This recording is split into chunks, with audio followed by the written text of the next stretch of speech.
Hello, everyone. Imagine standing on a sharp, massive sliver of rock, jutting straight out into the empty sky, hovering 700 meters above a piercing blue lake.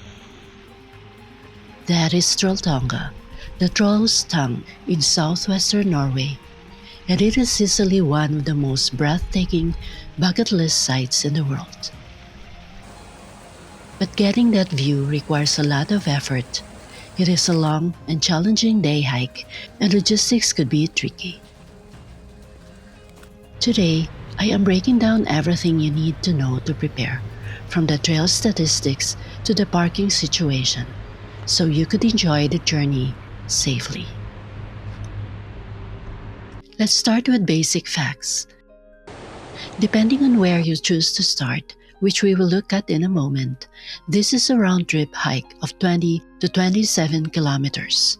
On average, it takes between 7 and 15 hours to complete. You will also climb anywhere from 400 to nearly 1,200 meters of elevation.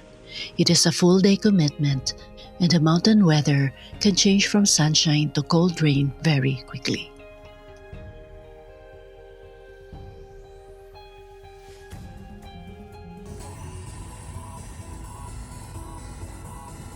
Now, for logistics and parking, there are three lots to choose from: P1, P2, and P3. P1 is down in Tisidal, but avoid it if you can, as it adds 13 kilometers of walking to your day.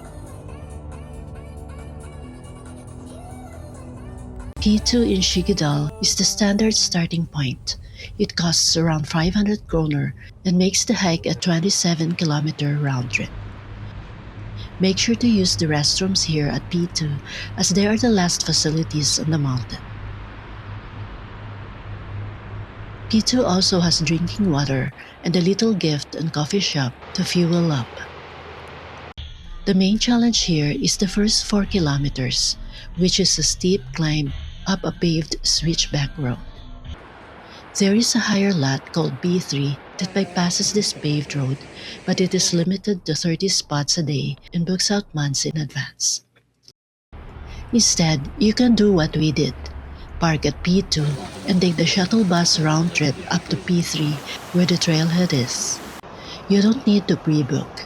Just line up at the shuttle bus stop after the Trolltunga sign, pay, and wait. Shuttles run continuously every few minutes during peak morning hours. It costs 150 kroner to go up and 100 kroner to come down. It is a highly recommended option since the road up is incredibly steep. Check the link below for seasonal timetables. Once you get past P3, the well-marked trail takes you through a stunning high mountain wilderness. The landscape here looks completely raw, filled with open fields of giant fields, small streams, and unique rock formations. After about 45 minutes of steady walking through a gentle valley, you hit the first major landmark, Grutas Pass. This is a steep climb up a rocky slope, but once you clear the top, you are greeted by a massive 5-meter-high boulder and a sweeping view opening up over the terrain.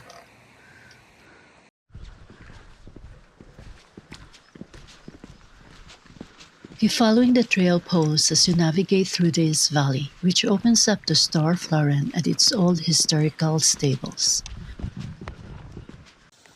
Since we went in early June, we actually crossed a lot of snow along this section, as early summer hikes here can still be heavily snow-covered. In fact, the main hiking season only runs from June 1st to September 13th, and you should never attempt this outside of those dates without a professional guide due to deep snow.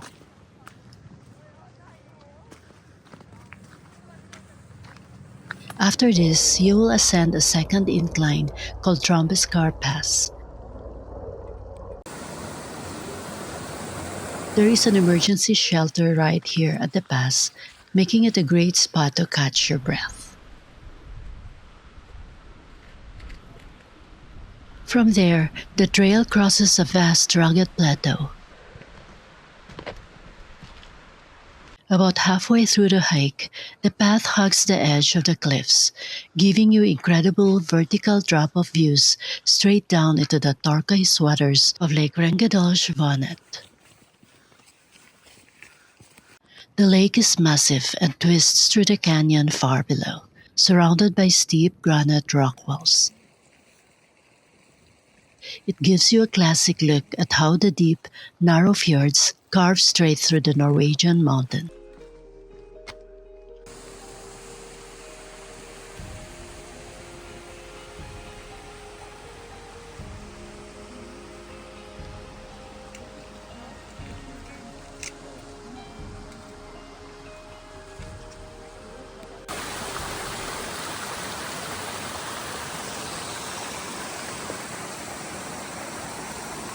Further along, you will pass some permanent dome tents used for overnight glamping tours.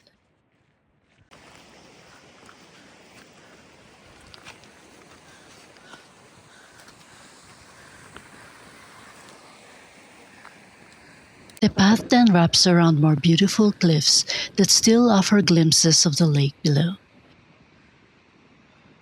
Past these viewpoints, you will walk by beautiful rock walls with cascading waterfalls from the melting snow, which serves as a great source to refill your water bottle.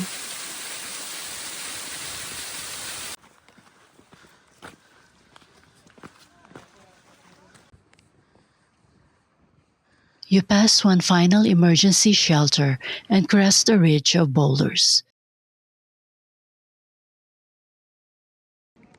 The rock tongue is completely hidden until you are right in front of it. And then suddenly it appears.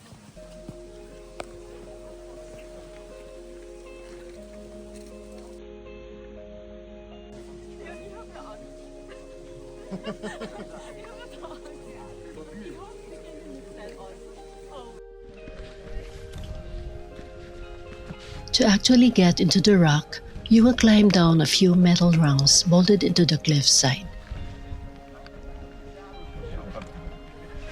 There is usually a 1 to 2 hour lineup to step out onto the tongue for photos. However, during our hike, the line wasn't bad at all. It took us only a few minutes, and I was able to line up the second time when the sun started to appear.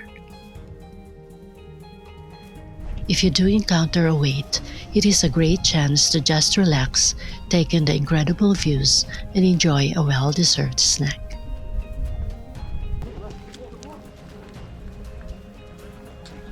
Before you head out, here are a few quick tips on packing. Water is actually the easy part. The mountain streams are clean, so you could just bring a refillable bottle and scoop up fresh water as you go. Make sure to dress in layers, including a thermal base, fleece, and a completely waterproof outer shell, since the weather can switch very quickly. As with any hike, it is highly recommended to pack the standard 10 essentials, which includes items like a first aid kit, navigation, and a headlamp, just in case the return walk takes longer than planned. Finally, please remember that you must pack all of your trash out with you to help keep the mountain clean.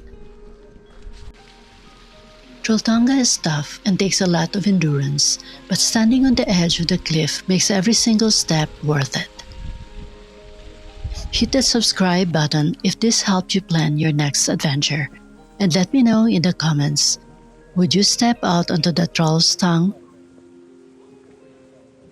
Safe travels, and I'll see you on the trail.